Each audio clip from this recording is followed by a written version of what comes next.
But then what's so special about the fasting when? In Ramadan.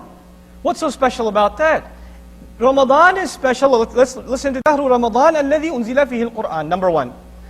The month of Ramadan is the one in which the Qur'an was revealed. The ayah didn't begin with fasting. The ayah began introducing Ramadan as not the month of fasting, but the month of what? The Qur'an. Okay. So the month in which you're going to deny your body is the month in which the ultimate food of your soul came down, of your ruh came down. Isn't that true? Your food has the food of your ruh has come down in this month. How is it the food of your ruh? What's the benefit of it? Hudal linnas, number one. It's a guidance for people. It is, so what does it mean? You know, you could eat the food and you could throw it up, right? You could eat it and not digest it. Who is the one who takes this Qur'an and actually digests it and actually takes its nutrients? What are the nutrients of the Qur'an for our ruh? What's the number one nutrient? Hudal linnas. Guidance for people. Guidance. You know what guidance means? We use it all the time. It's become cliche. Guidance means when you want to do something, what should I do? Let me ask the wife. Let me ask the husband. Let me ask my friend. Let me look it up online. But if you want to, you're getting guidance, aren't you? But now what would happen? Where would you ask first? Where would you look first? The Book of Allah. Should I get married? Should I not get married to her? Should we buy that house? Should we not buy that house? Should we get into this business? Should we not get into that business? Should I keep sleeping? Should I wake up? Should I say that or should I keep my mouth shut? Right? Should I give or should I hold back? Now every choice you have to make, where are you going for guidance? Qur'an, that is an indication that you're actually taking it in. And if you're listening to Qur'an and reciting Qur'an and attending Taraweeh, when it comes to guidance, you don't take it, that means you're throwing it up. You're not actually absorbing it as nutrient. Right? That's hypocrisy. Now, Hudal linnas. What's the second thing? وَبَيِّنَاتٍ مِّنَ الْهُدَى. Number two. بَيِّنَاتٍ مِّنَ الْهُدَى. Absolutely clear evidences from the guidance. In other words, not only is it guidance, the more you read it, the more it becomes absolutely clear that it can only be, this guidance can only be from where?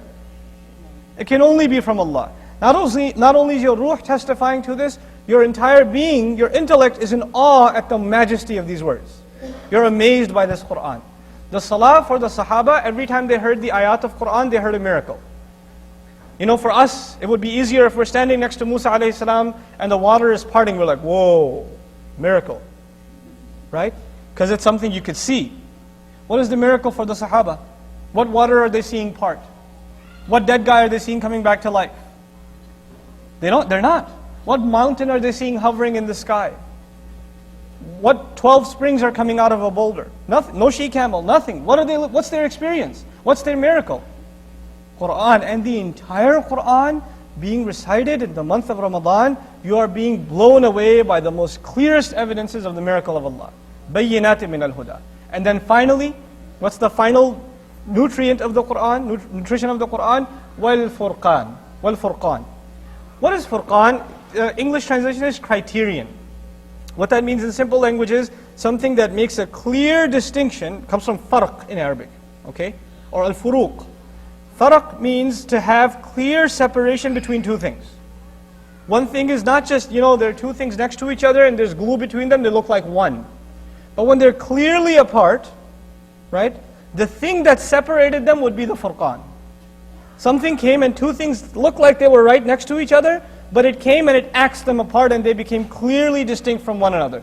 The Qur'an comes to make clearly distinct, what you should be living like, how should you not be living. What is the food of the ruh and what will choke it, what will starve it to death. How should you be pleasing your body, how should you not be pleasing your body. That Furqan has come down, that criteria by which you decide every matter of life has come down, wal Furqan. At the end of this ayah, we don't find لَعَلَّكُمْ تَتَّقُونَ or لَعَلَّكُمْ لَعَلَّهُمْ يَتَّقُونَ. Let's see what we find. Allah Azza wa Jalla says, لَعَلَّكُمْ تَشْكُرُونَ. So that you may be grateful. Maybe you'll be grateful. Hopefully you'll be grateful. Remember we said when you eat food, you're supposed to be grateful?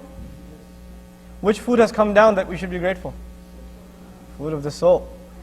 Okay? The ultimate soul food. Not chicken wings. Okay? The Book of Allah has come down and it is now going to revive what is buried inside of us. That fitrah that Allah put inside of us. The ruh that Allah put inside of us will be rejuvenated. It will be rejuvenated. And when you eat well, when you're well fed, and your health is revived, the least you should do is what? Be grateful. Now, a lot of people say, this is the last few things I'm going to say, I'm done. I don't want to rant on forever. Okay, here's the last couple of things I want to say. A lot of people say, man, Ramadan is going to be hard this year. It's going to be so hard, right? And it's, like was mentioned, there's long days, and I have classes, and I got work, and this and that, right? It's going to be tough. It was so hard last year too, etc., etc. What does Allah say? He says, يُرِيدُ اللَّهُ بِكُمُ الْيُسْرِ وَلَا يُرِيدُ بِكُمُ الْعُسْرِ. Interesting. In the ayah of fasting, in this discourse of fasting, Allah mentions Allah intends ease for you. He does not intend difficulty for you. And by the way, bikum is early. It is especially for you that Allah wants ease, and it is especially for you that Allah does not want difficulty. If it wasn't especially, we would find يُرِيدُ اللَّهُ الْيُسْرَ بِكُمْ. But we find يُرِيدُ اللَّهُ بِكُمْ. Especially for you, Allah wants ease.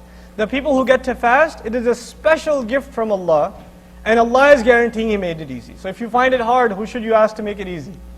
Allah Azza wa Jalla. He's saying it's a gift to you, and He's made it easy, and He doesn't intend anything hard on you at all. So the people who think they're enjoying themselves, and when they see you at work, or the Muslim cousins you have that don't fast, say, why are you so hard on yourself? You remind yourself, Allah intends what?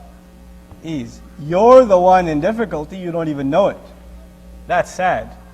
It's like this sick person, the diabetic, who's like eating lollipops and chocolate cake and all that stuff. They're not supposed to eat that stuff, right? And when you say, no, and you're diabetic too, you say, no, I'm going to stay with that stuff. And he says, live a little. It was like, I'm trying to, you're trying to die fast. You're dying a lot, but I'm living a little.